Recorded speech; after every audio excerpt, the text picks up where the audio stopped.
All right, well, welcome back. This is the Class 1, and we're going to cover Chapter 2. This is just the lecture portion of it. I will do the examples, which are sample problems out of the book, at this point in the semester.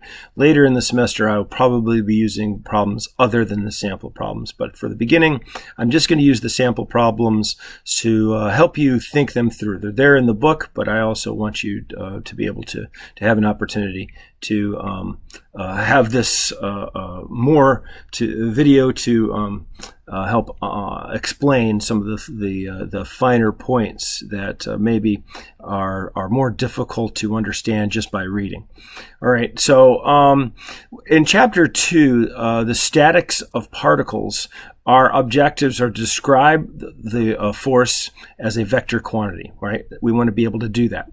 We want to examine the vector operations that are useful in the analysis of forces and determine the resultant of multiple forces when they act on a particle.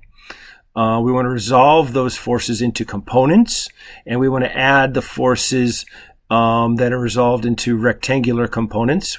All right, so yeah, I guess. And then to introduce the concept of the all-important free body diagram.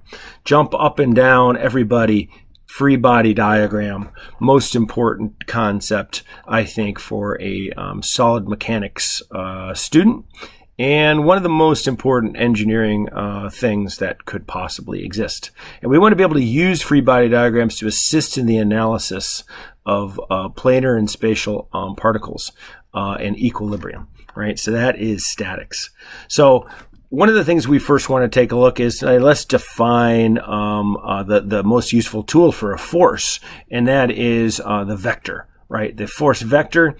A force is made up of a magnitude and a line of action, and then the sense, right? So we could say that we know that the line of action that's acting is somewhat coming along somewhere along here, but the vector, right? So we got to put make a point onto this thing right here, and we want to draw a vector that's acting on that point. So its sense is either that away or it's that away, right? So if this is the vector right here, right, its sense is up and to the right.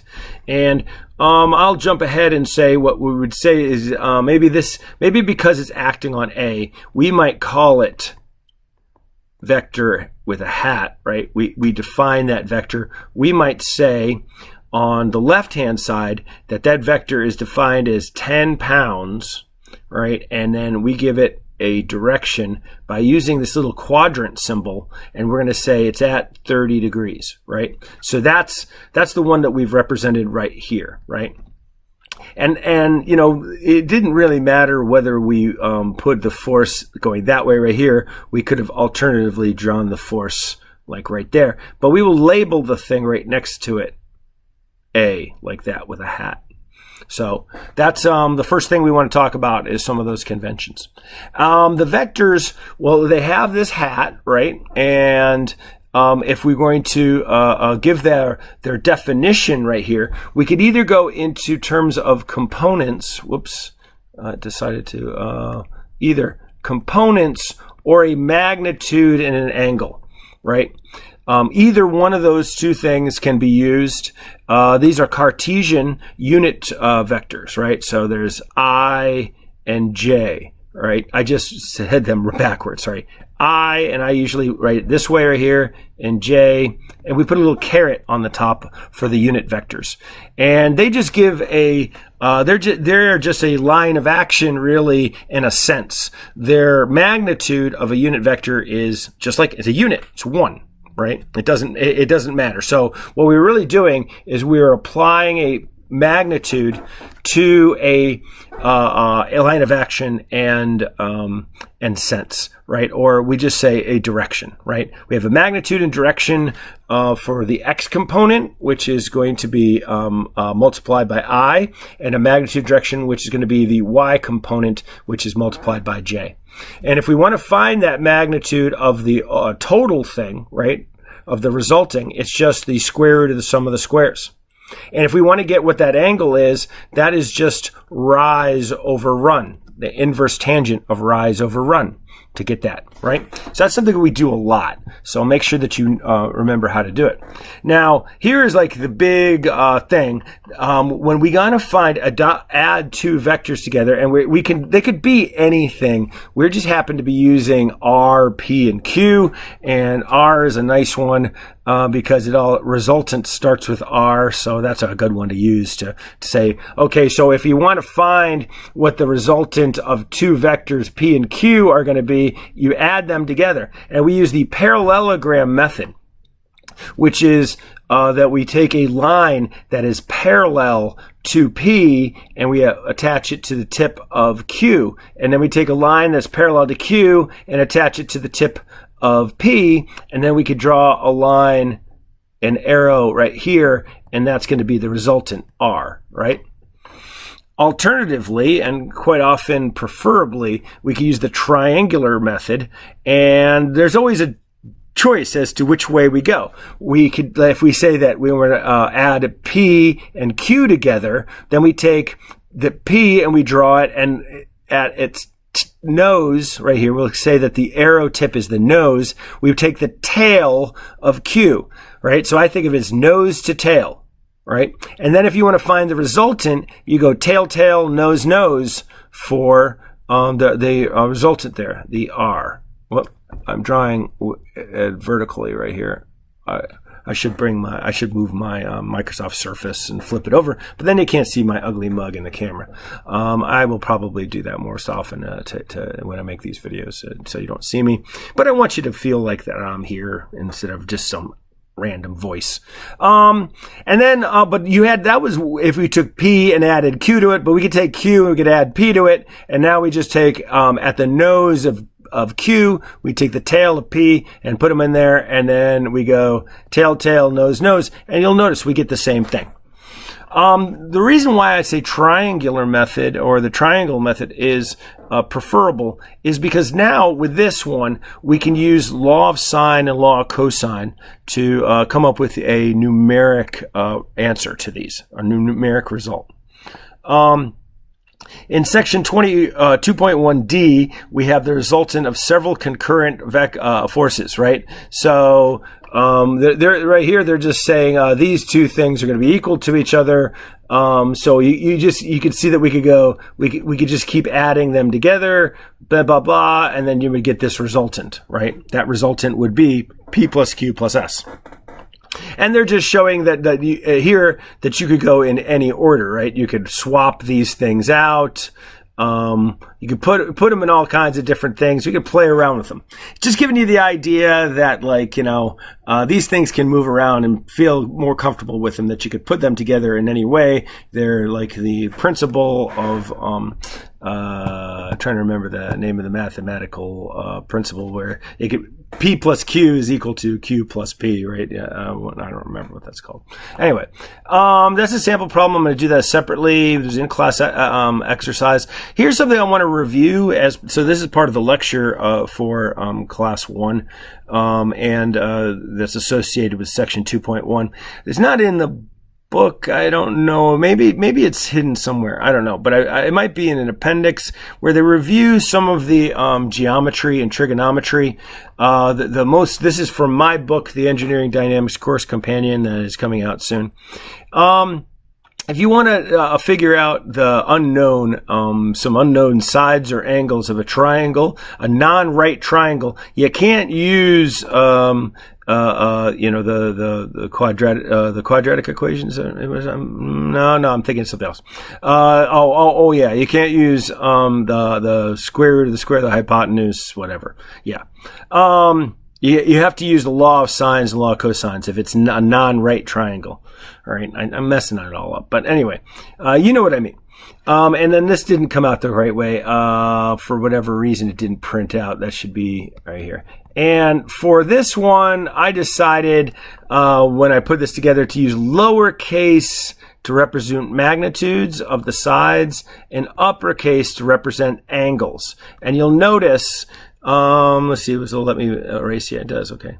That big E is opposite from little e, right? So the angle that I'm designating here by these capital letters is associated with the opposite magnitude, right? So then that works out up here with the law of sines. You can see the law of sines are the magnitude divided by the sine of the angle that's opposite from it is equal to any of the other sides and divided by the sine of the angle that's opposite from it, right? And then law of cosine is a little bit more complicated. There's actually three different ones. I have them on the next page.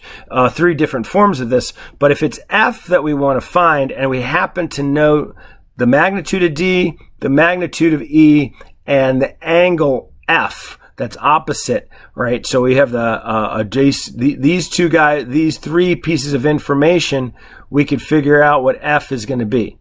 And then once we have f, now if we, in this case, we didn't know e and we didn't know d. If we had known, let's say, d, e, right, the magnitudes lowercase d and lowercase e, and we knew big E, then we could just use law of sines and we could find, for one thing, we could find magnitude of f. We could find the magnitude of d, right? We could find the angle of d from the law of sines because we would just be using these guys right here, right? And this would be the only unknown would be d. And then we could use that we knew that 180, right, that f would be equal to 180 minus e and minus d, right? Because f plus e plus d in a triangle, they all have to equal 180. So we could use that.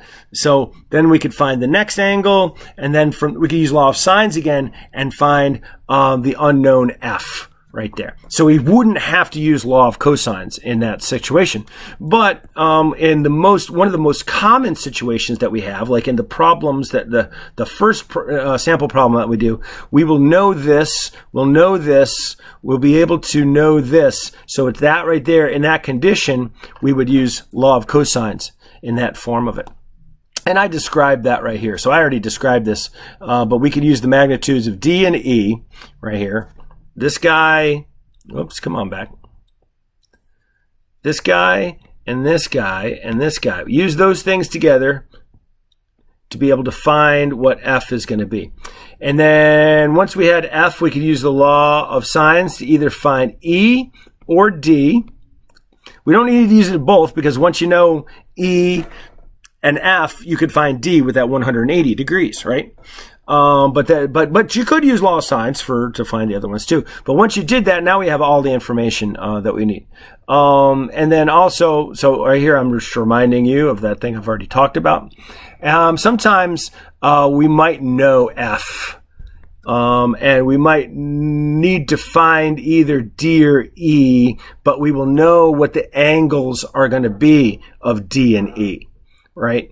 So we have to do a little bit of breaking things down, and so sometimes it's going to take it can be all turned around on its head, and you can still find them.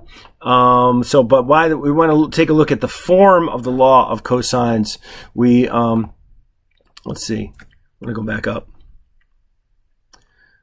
Okay, take a look at the form of the law of cosines. That we have d squared plus e squared minus 2 times d times e times the cosine of f, right? It's the law of cosine because we were using a cosine right in here. But we notice that d squared, e squared, and then there's a d and e right there. So, but if you had the other ones that you need to do, if it's d that you want to know, you go e squared plus f squared minus 2 times e times f times the cosine of d, which is opposite, right? That big D is the opposite right there.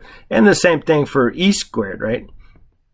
Just recognize, and this is all review for you. I'm pretty sure you will, but sometimes you take classes and it displaces other information, so you just want to relearn it. So that's all I had for this lecture part of the thing, And, I will be covering this in class. I might not spend as much time in class as I do in the videos, but that's one of the reasons why I create these videos, is in case I've gone too fast or something and you weren't clear and you're like, oh, what did he say about this? That kind of thing. And you should be using this in conjunction with your textbook as well. So that's what we have right now. And how long did this video go? It's a 15-minute video. That's not too bad. I'm pretty happy with that. So we're going to do some more I'll do some examples in the other videos. So look for those.